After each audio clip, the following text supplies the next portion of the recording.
So we actually have an in-house meteorology team Oh, that perfect.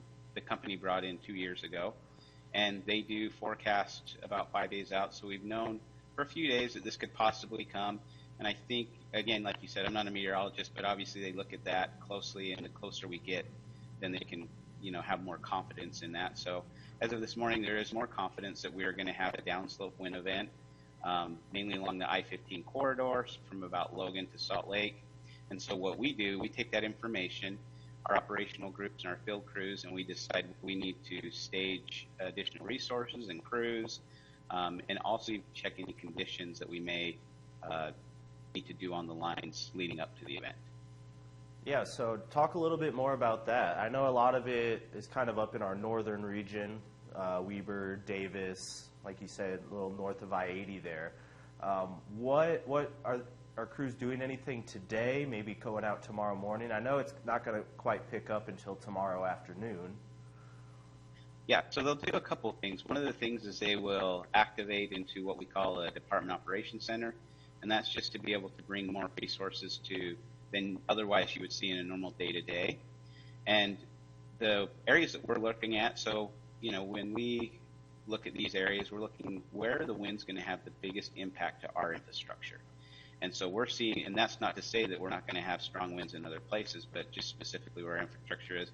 And so we're looking at mostly in Ogden, that Layton area, so that could be Layton, Farmington. We definitely have history with Farmington and Centerville, right, with high winds. And then we're also looking at the Salt Lake Valley as well. So those are kind of the key areas. And what they do is they've actually already started to mobilize to know, okay, how many crews do we need? And they will actually have those staged and ready to go, if not this afternoon, if not in the morning, as early as this afternoon. Yeah, and aside from, preparing crews, is there anything they can do ahead of time? Are they out maybe checking some infrastructure that might be a little older? Yeah, and it really just depends upon, again, what they already had planned, what they were going to do. If there's some of those things that they feel could be impacted, they'll maybe prioritize those and move those up on the list. But yeah, they'll be working, they'll reprioritize for today based upon the event coming in, but they will continue to work in the field today and tomorrow. And then typically what we do is we have them already out in the field on when these storms or things come in, so they just can respond quicker, and then we'll have additional resources that's staged as well to follow up. So it's kind of like, two, it's the word I'm looking for, kind of 2 waves to be ready to go. And how does that response work? Do you just get a call, you just start getting reported power outages, and then you respond? How does that response and that, how does that kind of work?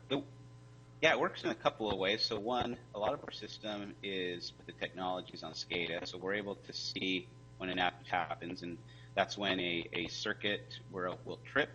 That's probably the easiest way to, we call it, it'll open, right? But circuit will trip, and we know that, hey, there's an outage in that place. The other thing that really helps us a lot, though, to pinpoint down to the very customers is when customers call in or text that they've had an outage.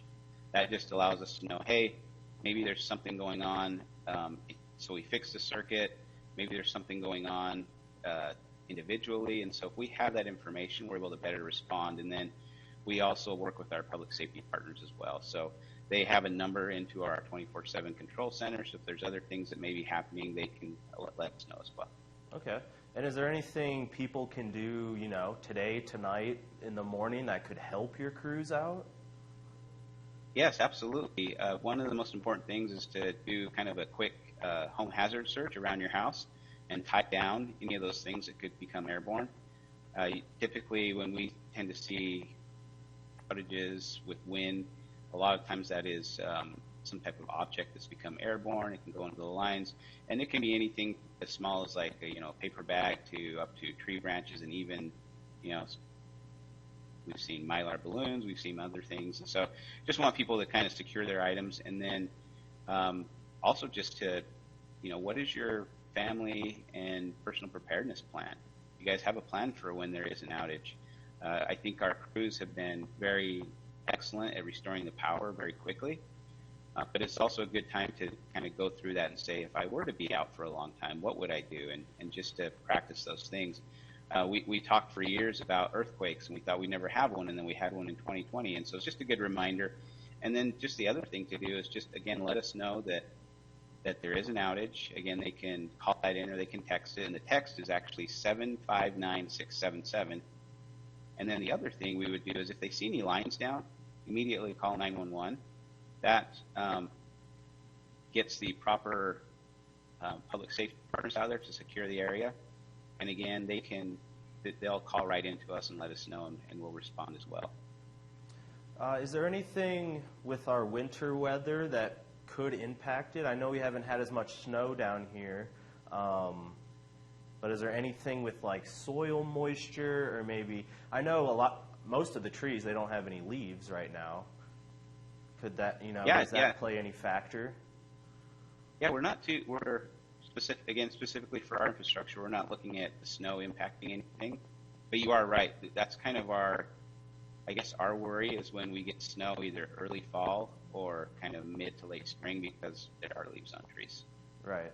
And I would assume without the leaves on the trees, it might help a little bit, right? Because those leaves kind of provide the drag that could bring some stuff down, right? Branches down, yeah. That there's a lot of weight that goes on those branches when there's leaves, and so yeah, it definitely helps. Doesn't mean that we can guarantee 100% that branches may not come down, because again, anybody who's lived in Utah for any amount of time knows those downslope winds, when we do have them, are pretty strong.